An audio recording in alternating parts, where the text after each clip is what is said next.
నమస్కారం, ఘంటారావానికి స్వాగతం. ముందుగా ప్రధాన అంశాలు. యుద్ధం ముగింపుపై నేడు అమెరికా ఇరాన్ చర్చలు. అజెండాలోని అంశాలపై భిన్న స్వరాలు.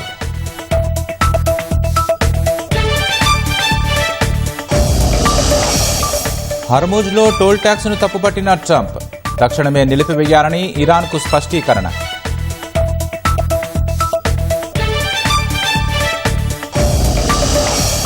కాళేశ్వరం బ్యారేజీల పునరుద్ధరణలో వేగం పెంచాలన్న సీఎం. వీలైనంత త్వరగా మరమ్మతులు చేయాలని అధికారులకు ఆదేశం.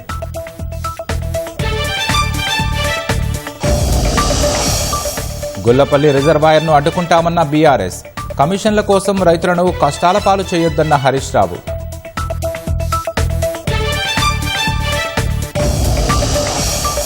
హైదరాబాద్ కమిషనరేట్ పరిధిలో రౌడీ షీటర్లపై ఉక్కుపాదం. నగరంలో అన్ని జోన్లలో హెచ్న్యూ పోలీసుల special drive.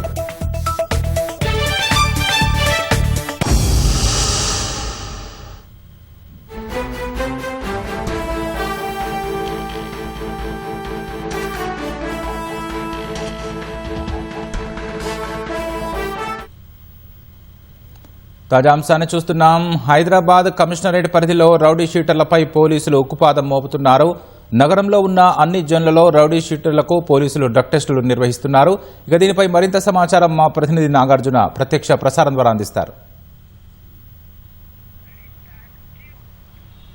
Rakesh, Hyderabad commissionerate పరిధిలో రౌడీ షీటర్లపై ఉక్కుపాదం మోపేందుకు పోలీసులు సిద్ధమయ్యారు. ఇందులో భాగంగానే వాళ్ళందరూ కూడా డ్రగ్ టెస్టులు చేయాలని నిర్ణయించారు. ఎందుకంటే హైదరాబాద్ కమిషనరేట్ పరిధిలో మొత్తం ఉన్నటువంటి అన్ని జోన్లలో కూడా సుమారు 1300కు పైగా రౌడీ షీటర్లు ఉన్నారు. సో వీళ్ళందరిపై ఆయా స్థానిక పోలీస్ స్టేషన్లో రెగ్యులర్గా నిఘా ఉంటుంది. అయితే కొన్ని చోట్ల వీళ్ళ ఆగడాలు పెచ్చిమిరుతున్నాయి. వాళ్ళు రెగ్యులర్గా నిఘా పెట్టడం, పోలీస్ స్టేషన్కి పిలిచి సంతకాలు చేయించడం, స్థానిక పోలీసులు వాళ్ళు రెగ్యులర్గా మానిటర్ చేస్తున్నా సరే కొన్ని చోట్ల వాళ్ళ ఆగడాలు పెరుగుతున్నాయని చెప్పేసి గుర్తించారు. ఇటీవల కొన్ని దాడులు జరగడం, సో వీటన్నిటికీ కారణం కొన్ని మాదక ద్రవ్యాలు వారు సేవిస్తున్నారు. వాళ్ళలో మార్పు తెస్తున్నటువంటి సమయంలో ఇలాంటి మాదక ద్రవ్యాలు వాడిపై ప్రభావం చూపుతున్నాయన్నటువంటి అంశం మీద సిపి సజ్జనార్ ప్రత్యేకంగా దృష్టి సారించి ఆయన ఆదేశాల మేరకు అతను కూడా డ్రగ్ టెస్టులు చేయాలని హెచ్న్యూ పోలీసులకు ఆదేశించారు. హైదరాబాద్లో ప్రత్యేకంగా ఈ డ్రగ్ కేసులకు సంబంధించినటువంటి పనిచేసేటువంటి హైదరాబాద్ నార్కోటిక్ ఎన్ఫోర్స్మెంట్ వింగ్ పోలీసులు ఈ డ్రగ్ టెస్టులు నిర్వహిస్తున్నారు. సో ఇప్పటివరకు నిన్న ఈ ప్రత్యేక డ్రైవ్ను స్టార్ట్ చేశారు. మొత్తం అందులో డ్రగ్స్ సేవించేటువంటి వాళ్ళని సుమారు 250 మందికి పైగా వారిని గుర్తించారు. వీళ్ళందరికీ కూడా డ్రగ్ టెస్టులని చేయగా అందులో 190 మందికి పైగా గంజాయి పాజిటివ్ వచ్చినట్టు తెలుస్తుంది. వాళ్ళందరికీ కూడా మూత్ర శాంపిల్స్ తీసుకొని అందులో ఈ డ్రగ్ టెస్ట్ చేసేటువంటి కిట్లో ఆ శాంపిల్ని వేయగా వాళ్ళందరికీ కూడా గంజాయి పాజిటివ్ వచ్చినట్టుగా గుర్తించారు. సో వీళ్ళకి కూడా త్వరలో రక్త నమూనాలు సేకరించి వీళ్ళు ఈ డ్రగ్ తీసుకున్నట్లుగా కన్ఫర్మ్ చేసి వీళ్ళపై కూడా కేసులు నమోదు చేయనున్నారు. మరోవైపు వీళ్ళకి ఎవరైతే ఎక్స్టర్నల్ బయట నుంచి సపోర్ట్ దొరుకుతుందో, ఎవరైతే వీళ్ళకి గంజాయి సరఫరా చేస్తున్నారో సో వాళ్ళందరినీ కూడా ఎవరైతే సరఫరాదారులను కూడా గుర్తించి వాళ్ళని కూడా అరెస్ట్ చేయాలనేది పోలీసుల ప్రధానమైనటువంటి అంశం. సో హైదరాబాద్ నగరంలో సిపి సజ్జనార్ ఛార్జ్ తీసుకున్నప్పటి నుంచి కూడా ఈ రౌడీ షీటర్లపై ప్రత్యేకమైనటువంటి నిఘా పెట్టి వాళ్ళ మీద కూడా ఈ దాడులు ఉధృతం కాకుండా ఎటువంటి అసాంఘిక శక్తులు బయట పనిచేయకుండా ప్రజల్లో శాంతి భద్రత పరిరక్షించడానికి భాగంగా ఈ ప్రత్యేకమైనటువంటి కార్యక్రమాన్ని శ్రీకారం చుట్టారు. దీంతో పాటుగా రెగ్యులర్గా వాళ్ళ కుటుంబ సభ్యులను పిలిచి, రౌడీ షీటర్ల కుటుంబ సభ్యులను పిలిచి వాళ్ళలో మార్పు తెచ్చేందుకు ప్రయత్నం చేస్తున్నారు.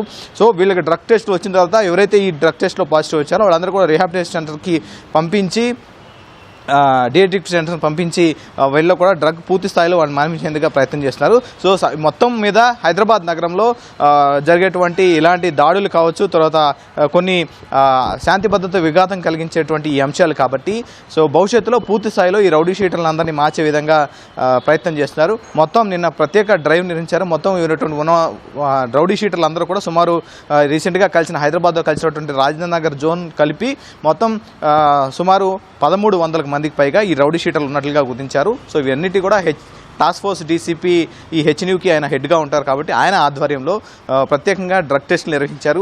టీమ్స్గా విడిపోయి రౌడీ షీటర్లను గుర్తించి పోలీస్ స్టేషన్ల వైజ్ అంటే ఈ జోన్ల వైజ్గా వాళ్ళందరినీ కూడా పిలిపించి వాళ్ళందరూ కూడా డ్రగ్ టెస్టులు కూడా నిర్వహించారు. సో ఇంకా ఈ డ్రగ్ టెస్టులు కొనసాగుతాయని చెప్పేసి పోలీసులు చెప్పారు. ఎవరైతే ఈ డ్రగ్ టెస్ట్లో పాజిటివ్ వచ్చిందో వీళ్ళందరూ కూడా బ్లడ్ శాంపిల్స్ తీసుకొని వాటిని టెస్ట్ చేసిన తర్వాత కన్ఫర్మ్ అయిన తర్వాత వాళ్ళ మీద కేసులు నమోదు చేసి తదుపరి చర్యలకు వెళ్ళనున్నారు. మరోవైపు హైదరాబాద్ నగరంలో రీసెంట్గా చాలా చోట్ల నుంచి గంజాయి ఇతర డ్రగ్స్ సరఫరా అవుతున్నాయి కాబట్టి వీటి మీద ప్రధానంగా దృష్టి సారించారు. ముఖ్యంగా రౌడీ షీటర్లకు ఈ గంజాయి సరఫరా చేసే వాళ్ళందరి మీద కఠినమైన చర్యలు తీసుకోనున్నారు. ఆల్రెడీ పలు మార్గాల్లో వివిధ యువతకి, ఐటీ ఎంప్లాయీస్కి ఈ గంజాయి ఇతర డ్రగ్స్ చేరవేస్తున్నారు. వాళ్ళందరి మీదుగా దృష్టి సారించడంతో పాటుగా ముఖ్యంగా హైదరాబాద్ నగరంలోకి, ఓల్డ్ సిటీ, ఇతర పరిసర ప్రాంతాల్లో అన్ని జోన్లకి కూడా గంజాయి పాకింది. కాబట్టి ఎవరైతే ఎక్స్టర్నల్గా సపోర్ట్ చేస్తున్నారో వాళ్ళందరినీ కూడా అరెస్ట్ చేసేందుకు పోలీసులు సిద్ధమయ్యారు. సిపి సజ్జనార్ ఈ విషయంలో చాలా స్ట్రిక్ట్గా ఉన్నట్టుగా తెలుస్తుంది. కఠినమైన చర్యలు తీసుకోవాలని అధికారులు కూడా ఆదేశించారు. ఎవరిని కూడా రౌడీ షీటర్లని కూడా వదలమని ఆయన ఇటీవల మనం మాట్లాడినప్పుడు ఆయన చెప్పడం జరిగింది. వాళ్ళందరి మీద కఠిన చర్యలు తీసుకుని త్వరలో ఒక ప్రత్యేకమైనటువంటి కార్యక్రమాన్ని తీసుకొస్తా ఉన్నారు. దీనికి సంబంధించి మనకి క్లారిటీ వచ్చింది. ఇదే వాళ్ళలో పూర్తి స్థాయిలో డ్రగ్కి సంబంధించినటువంటి మూలాలను తొలగించే విధంగా, వాళ్ళు పరివర్తన తీసుకొచ్చే విధంగా హైదరాబాద్ పోలీసులు ప్రయత్నిస్తారు. హైదరాబాద్ కమిషనరేట్ పరిధిలో ఇది తొలిసారి ఈ రౌడీ షీటర్లందరూ కూడా డ్రగ్ టెస్టులు నిర్వహించి ఈ విధంగా వాళ్ళ మీద కేసులు నమోదు చేయడం, వాళ్ళ పరిమితులను మార్పు తీసుకోవడం వంటి అంశం. ఇది రౌడీ షీటర్ల డ్రగ్ టెస్టులకు సంబంధించి తాజా అప్డేట్. Rakesh, vote you. ధన్యవాదాలు నాగార్జున. పశ్చిమాసియా యుద్ధానికి ముగింపు పలికే లక్ష్యంతో నేడు పాకిస్తాన్ వేదికగా అమెరికా, ఇరాన్ చర్చలు జరపనున్నాయి. రాత్రి ఇరు దేశాలకు చెందిన ప్రతినిధి బృందాలు ఇస్లామాబాద్కు చేరుకున్నాయి. శాశ్వత శాంతి ఒప్పందం కోసం ఒక విస్తృతమైన రోడ్ మ్యాప్ రూపొందించడంపై ప్రధానంగా దృష్టి సారించే అవకాశం ఉందని సంబంధిత వర్గాలు తెలిపాయి. ఇరాన్ మాత్రం తాము ప్రతిపాదించిన 10 సూత్రాల ప్రణాళిక ఆధారంగా చర్చలు జరుగుతాయని పేర్కొంది. విదేశీ ప్రతినిధుల రాక నేపథ్యంలో పాక్ ప్రభుత్వం ఇస్లామాబాద్లో గట్టి భద్రతా ఏర్పాట్లు చేసింది. పశ్చిమాసియాలో ఉద్రిక్తతల నివారణ దిశగా అమెరికా, ఇరాన్ మధ్య ఇవాళ కీలక చర్చలు జరగనున్నాయి. హర్మూజ్ జలసంధిని తెరిచే విషయమై అమెరికా అధ్యక్షుడు డొనాల్డ్ ట్రంప్ ఇరాన్కు మరో 2 వారాలు గడువిస్తున్నట్లు బుధవారం ప్రకటించారు. అందుకు ఇరాన్ కూడా అంగీకరించింది. ఈ నేపథ్యంలో తాత్కాలిక కాల్పుల విరమణను శాశ్వత శాంతిగా మార్చేందుకు ఇస్లామాబాద్ వేదికగా ఇవాళ అమెరికా, ఇరాన్లు చర్చలు జరపనున్నాయి. ఈ చర్చల్లో పాల్గొనేందుకు ఇరు దేశాల ప్రతినిధులు గురువారం రాత్రి ఇస్లామాబాద్ చేరుకున్నారు. పాకిస్తాన్లోని ఇరాన్ రాయబారి రెజా అమిరీ మొగదం తమ ప్రతినిధి బృందం రాకను ధృవీకరించారు. అమెరికా ప్రతినిధి బృందానికి ఉపాధ్యక్షుడు జేడీ వాన్స్ నాయకత్వం వహించనున్నారు. స్టీవ్ విట్కాఫ్, జారెడ్ కుష్నర్ ఈ చర్చల్లో పాల్గొంటారు. దీర్ఘకాలిక శాంతి ఒప్పందం కోసం ఒక విస్తృతమైన రోడ్ మ్యాప్ రూపొందించే అంశంపై ఈ చర్చల్లో దృష్టి సారించే అవకాశం ఉందని సంబంధిత వర్గాలు తెలిపాయి. ఇరాన్ మాత్రం తాము ప్రతిపాదించిన 10 సూత్రాల ప్రణాళిక ఆధారంగా చర్చలు జరుగుతాయని తెలిపింది. అందులో ఆంక్షల సడలింపు, భవిష్యత్తులో దాడులు జరగకుండా గ్యారంటీ, హర్మూజ్ జలసంధి నిర్వహణ ఏర్పాట్లు వంటి అంశాలు ఉన్నాయని పేర్కొంది. ఈ చర్చల ఫలితం మధ్యప్రాచ్యం భద్రత, ప్రపంచ ఇంధన మార్కెట్లు, అంతర్జాతీయ దౌత్యంపై తీవ్ర ప్రభావం చూపే అవకాశం ఉంది. అందుకే ప్రపంచ దేశాలు ఈ చర్చల్ని నిశితంగా పరిశీలిస్తున్నాయి. అమెరికా, ఇరాన్ ప్రతినిధుల బృందాల రాక నేపథ్యంలో ఇస్లామాబాద్లో భద్రతను కట్టుదిట్టం చేసినట్లు పోలీసులు తెలిపారు. గురు, శుక్రవారాలు సెలవు ప్రకటించారు. కీలక భవనాలు, హోటళ్లు, విదేశీ మిషన్లు, అధికారుల నివాసాలు ఉండే రెడ్ జోన్ ప్రాంతంలో ట్రాఫిక్ ఆంక్షలు విధించారు. ప్రజలు అత్యవసరమైతే తప్ప అటువైపు రావొద్దని పోలీసులు సూచించారు. నిన్న పాకిస్తాన్లోని అమెరికా రాయబారితో సమావేశమైన పాకిస్తాన్ అంతర్గత వ్యవహారాల శాఖ మంత్రి మొహసిన్ నఖ్వీ విదేశీ ప్రతినిధుల భద్రతకు అన్ని చర్యలు తీసుకున్నట్లు చెప్పారు. ఇప్పటికే 30 మంది సభ్యులతో కూడిన అమెరికా ముందస్తు భద్రతా బృందం ఇస్లామాబాద్ చేరుకుంది. ఇరాన్, అమెరికా మధ్య జరిగే శాంతి చర్చల్లో అణ్వాయుధాల అంశం ప్రధానంగా చర్చకు రానుంది. అణు కార్యక్రమం కొనసాగిస్తామని ఇరాన్ చెబుతుంటే అందుకు ఎట్టి పరిస్థితుల్లో ఒప్పుకోబోమని అమెరికా అధ్యక్షుడు డొనాల్డ్ ట్రంప్ అంటున్నారు. ఫలితంగా ఈ అంశంపై ప్రతిష్టంభన నెలకొంది. ఇరాన్ వద్ద 60% శుద్ధి చేసిన యురేనియం నిల్వలు ఉండగా వాటిని తమకు అప్పగించకుంటే మళ్లీ దాడులు చేపడతామని అమెరికా రక్షణ మంత్రి ఇప్పటికే హెచ్చరించారు. కాల్పుల విరమణ ఒప్పందం సందర్భంగా ఇరాన్ ప్రతిపాదించిన 10 పాయింట్లలో అణు కార్యక్రమం ఒకటి. యురేనియం శుద్ధిని అనుమతించాలని ఆ దేశం అంటోంది. ఈ ప్రతిపాదనను అమెరికా తీవ్రంగా వ్యతిరేకిస్తోంది. ఇరాన్ అణు కార్యక్రమాన్ని అనుమతించబోమని తేల్చి చెప్పింది.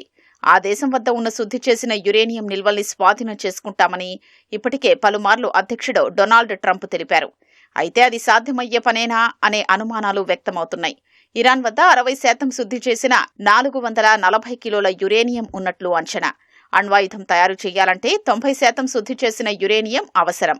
ఒకవేళ ఇరాన్ తమ వద్ద ఉన్న 440 కిలోల యురేనియంను 90% శుద్ధి చేస్తే దాంతో 10కి పైగా అణు వార్హెడ్లను తయారు చేయొచ్చని నిపుణులు చెప్తున్నారు. శుద్ధి చేసిన యురేనియంలో సగం ఇస్ఫహాన్ అణుకేంద్రంలో ఉండొచ్చని భావిస్తున్నారు. నతాంజ్, ఫోర్దో అణుకేంద్రాల్లో కొంత భద్రపరిచి ఉండొచ్చు. గత ఏడాది అమెరికా, ఇజ్రాయెల్ దాడుల్లో ఈ అణుకేంద్రాలు తీవ్రంగా దెబ్బతిన్నాయి. శుద్ధి చేసిన యురేనియం ఎక్కడుందో తెలిసినా దాన్ని స్వాధీనం చేసుకునే ఆపరేషన్ను అమెరికా చేపట్టగలదా అన్న ప్రశ్న ఉత్పన్నమవుతోంది. ఇది అత్యంత ప్రమాదకరమని నిపుణులు చెబుతున్నారు. గతేడాది జరిగిన దాడుల వల్ల యురేనియం నిల్వ చేసిన సొరంగాల మార్గాలు మూసుకుపోయినట్లు భావిస్తున్నారు. ఫలితంగా అక్కడికి చేరుకోవడానికి భారీ యంత్ర సామాగ్రిని తీసుకుని వెళ్లాల్సి ఉంటుంది.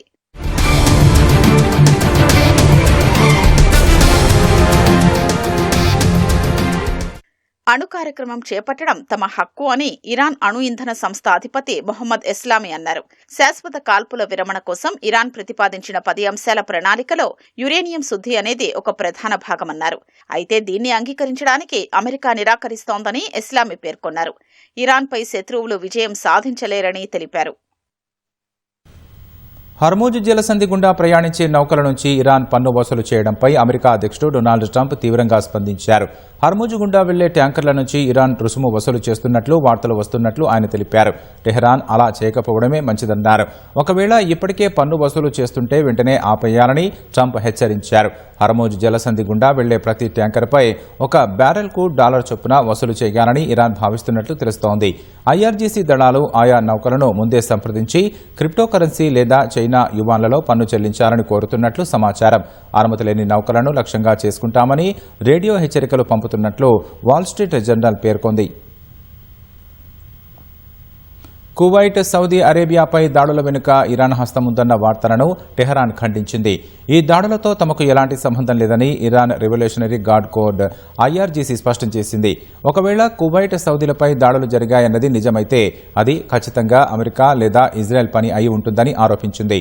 పాక్లో జరిగే అమెరికా, ఇరాన్ చర్చలకు విఘాతం కలిగించడానికే ఈ కుట్ర జరుగుతోందని ఆరోపించింది. పశ్చిమాసియాలో అమల్లో ఉన్న 2 వారాల తాత్కాలిక కాల్పుల విరమణ ఒప్పందం ఉల్లంఘనకు గురైనట్లు తెలుస్తోంది. ఇరాన్, దాని అనుబంధ సంస్థలు తమ ప్రాంతాలపై డ్రోన్లతో దాడులు చేసినట్లు కువైట్ ఆరోపించింది. గత రాత్రి తమ కీలక సదుపాయాలను లక్ష్యంగా దాడులు జరిపినట్లు కువైట్ విదేశాంగ మంత్రిత్వ శాఖ తెలిపింది. అటు సౌదీ అరేబియాలోని కీలకమైన చమురు పైప్లైన్పై కూడా దాడులు జరిగినట్లు తెలుస్తోంది. దాడుల వల్ల ఈస్ట్ వెస్ట్ పైప్లైన్ దెబ్బతిన్నట్లు సౌదీ ప్రెస్ ఏజెన్సీ ధృవీకరించింది. అయితే ఎవరు చేశారనేది తెలియలేదు. హర్మూజ్ను ఇరాన్ మూసివేసిన వేళ ఎర్ర సముద్రం గుండా చమురు తరలించే ఈ పైప్లైన్ను లక్ష్యం చేసుకోవడం ప్రపంచ చమురు మార్కెట్ను ఆందోళనకు గురిచేస్తోంది. కాళేశ్వరం బ్యారేజీల పునరుద్ధరణ పనుల్లో వేగం పెంచాలని ముఖ్యమంత్రి రేవంత్ రెడ్డి అధికారులను ఆదేశించారు. నిధుల విడుదల విషయంలో ఎలాంటి ఇబ్బందులు ఉండవని భరోసా ఇచ్చారు. 3 బ్యారేజీలకు మరమ్మతులు చేసి వినియోగంలోకి తీసుకురావాలన్నారు. National Dam Safety Authority NDSA సూచనల మేరకు వీలైనంతగా వేగంగా పనులను పూర్తి చేయాలని స్పష్టం చేశారు. కాళేశ్వరం ఎత్తిపోతల పథకంలోని 3 బ్యారేజ్లకు మరమ్మతులు చేసి వినియోగంలోకి తీసుకురావాలని ముఖ్యమంత్రి రేవంత్ రెడ్డి అధికారులను ఆదేశించారు. National Dam Safety Authority NDSA సూచనల మేరకు పనులను పూర్తి చేయాలన్నారు. వీలైనంత త్వరగా ఈ పనులను వేగవంతం చేయాలని స్పష్టం చేశారు. హైదరాబాద్ జూబ్లీహిల్స్లోని తన నివాసంలో మంత్రి ఉత్తమ్ కుమార్ రెడ్డితో కలిసి సీఎం రేవంత్ రెడ్డి కాళేశ్వరం ప్రాజెక్టు పనులపై సమీక్ష నిర్వహించారు. మరమ్మతుల కోసం ప్రత్యేక కార్యాచరణను రూపొందించి నిరంతరం పర్యవేక్షించాలని సూచించారు. మరమ్మతుల కోసం ఏజెన్సీలన్నింటినీ అప్రమత్తం చేసి పనుల్లో వేగం పెంచాలని రేవంత్ రెడ్డి దిశానిర్దేశం చేశారు. Central water and power research station CWPRS ఆధ్వర్యంలో జరుగుతున్న పరీక్షలు, నమూనాల సేకరణను వర్షాకాలం ప్రారంభానికి ముందే పూర్తి చేయాలన్నారు. నీటిపారుదల శాఖ, CWPRS, బ్యారేజ్ల నిర్మాణ సంస్థలు డిజైన్ కన్సల్టేషన్స్ తో బృందం ఏర్పాటు చేయాలని రేవంత్ రెడ్డి సూచించారు. ప్రతి పనిలో సెంట్రల్ వాటర్ కమిషన్ CWC సభ్యులు ఉండేలా చూడాలన్నారు. మేడిగడ్డలో కుంగిపోయిన పిల్లరే కాకుండా మొత్తం 1.6 కిలోమీటర్ల బ్యారేజ్ను అధ్యయనం చేయాల్సి ఉంటుందని ఇంజనీర్లు ముఖ్యమంత్రి దృష్టికి తీసుకువచ్చారు. మేడిగడ్డ దగ్గర 500 బోర్బావులు తవ్వేందుకు ప్రత్యేక యాక్షన్ ప్లాన్ సిద్ధం చేయాలని రేవంత్ రెడ్డి ఆదేశించారు. ఇందుకు కావాల్సిన యంత్రాలను సమకూర్చుకోవాలని సూచించారు. వీలైనంత త్వరగా ఈ పని పూర్తి చేయాలన్నారు. మరమ్మతులకు సంబంధించి డిజైన్లు సిద్ధం చేయాలని సూచించారు. డిసెంబర్ వరకు చేయాల్సిన పనులపై పూర్తి షెడ్యూల్ సిద్ధం చేయాలన్నారు. పనుల్లో జాప్యానికి వీలు లేదన్న ముఖ్యమంత్రి రేవంత్ రెడ్డి నిధుల విషయంలో ఇబ్బంది కలగనివ్వమని స్పష్టం చేశారు. మేడిగడ్డ వద్ద బేస్ క్యాంప్ ఏర్పాటు చేయాలని సూచించారు. పనులు ప్రారంభమయ్యాక తాను స్వయంగా వచ్చి పరిశీలిస్తానని సీఎం తెలిపారు. సమావేశంలో సీఎస్ రామకృష్ణరావు, నీటిపారుదల శాఖ కార్యదర్శి శ్రీధర్ సహా ఉన్నతాధికారులు పాల్గొన్నారు. మళ్లీ అధికారంలోకి వస్తామని రేవంత్ రెడ్డి పగటి కలలు కంటున్నారని, వచ్చే ఎన్నికల్లో ప్రధాన ప్రతిపక్ష హోదా సైతం దక్కదని మాజీ మంత్రి హరీష్ రావు అన్నారు. వనపర్తి జిల్లాలో గొల్లపల్లి జలాశయానికి వ్యతిరేకంగా 100 రోజులుగా ధర్నా చేస్తున్న రైతులకు ఆయన సంఘీభావం తెలిపారు. తొలుత ఏదుల జలాశయాన్ని సందర్శించి అనంతరం ధర్నా శిబిరానికి చేరుకున్నారు. 2 గ్రామాల రైతుల విషయంలో ప్రభుత్వంతో పోరాటం చేస్తామని హరీష్ రావు హామీ ఇచ్చారు. ప్రభుత్వం దిగొచ్చే వరకు పోరాటం చేయాలని మాజీ మంత్రులు నిరంజన్ రెడ్డి, శ్రీనివాస్ గౌడ్ విజ్ఞప్తి చేశారు. రాష్ట్రంలో 6 గ్యారంటీలు అమలు చేయలేని రేవంత్ కేరళం వాళ్లను తెలంగాణకు వచ్చి చూడమంటున్నారని ఎద్దేవా చేశారు. 80% పూర్తయింది. గ్రీన్ టనళ్లు పూర్తయినాయి, పంప్ హౌజులు పూర్తయినాయి, రిజర్వాయర్లు పూర్తయినాయి. ప్యాకేజ్ 3లో 30 లక్షల క్యూబిక్ మీటర్ల మట్టి తీయడానికి 3 ఏళ్లు పట్టదా? బీఆర్ఎస్ఏ ఉండుంటే ఈ పాటికి ఏదులా కరువైన వట్టం కృష్ణా జలాలతో కలకలలాడిపోయి ఉండేది. గొల్లపల్లి రిజర్వాయర్ అవసరం లేదు, ఏదుల నుంచే నీళ్లు బారుతాయని ఆనాటి ప్రభుత్వం నిర్ణయం తీసుకున్నది. ఆ 2 గ్రామాల రైతుల విషయంలో తప్పకుండా ప్రభుత్వంతో పోరాడతాం, మీ భూములు కాపాడతాం, మీకు న్యాయం జరిగేటట్టు బీఆర్ఎస్ పార్టీ మీకు అండగా నిలుస్తుంది. ఈ రేవంత్ రెడ్డి ఈ మధ్య ఇంట్లో ఈగల మోత, ఈయన పోయి కేరళలో పల్లకీలు మోస్తున్నాడు. మేము 6 గ్యారంటీలు అమలు చేసేసినాం, మీరు కేరళ వాళ్ళు వచ్చి చూడుండ్రి అని చెప్తుండ్రు. 6 గ్యారంటీలు అమలైనాయే, నువ్వు ఇక్కడ వచ్చి రా అడుగుదురా. 100 రోజుల్లో 6 గ్యారెంటీలు బయటకు వస్తాయన్నావు బిడ్డ, 900 రోజులైంది, ఎందుకు బయటకు వస్తలేవని ఇలా అడుగుతా ఉన్నాం నిన్ను. అరే కొత్త వచ్చు లేదు కానీ ఉన్నాయి కూడా వీక్తున్నాడు. మక్కలు కొనే తెలివి కూడా లేదు రేవంత్ రెడ్డికి. ఏమనంటే కేసులు పెడుతున్నారు మన మీద. కేసులకు భయపడతారా మీరు? వివిధ ప్రభుత్వ శాఖల్లో పదవీ విరమణ చేసిన ఉద్యోగులకు అందాల్సిన ప్రయోజనాలను ఏప్రిల్ 9వ తేదీలోగా చెల్లించాలన్న ఆదేశాలను పూర్తి స్థాయిలో అమలు చేయకపోవడంపై హైకోర్టు అసంతృప్తి వ్యక్తం చేసింది. 737 మందికి చెల్లించామని ప్రభుత్వం చెబుతున్నా పరిష్కారమైన పిటిషన్లను చూస్తే కేవలం 221 మాత్రమే ఉన్నాయంది. టోకెన్లు జారీ అయినప్పటికీ పూర్తి స్థాయిలో చెల్లింపులు జరగలేదంది. చివరిగా అవకాశం ఇస్తున్నామని ఈలోగా పాక్షిక చెల్లింపులు కాకుండా పూర్తి స్థాయిలో చెల్లించాల్సిందేనండి.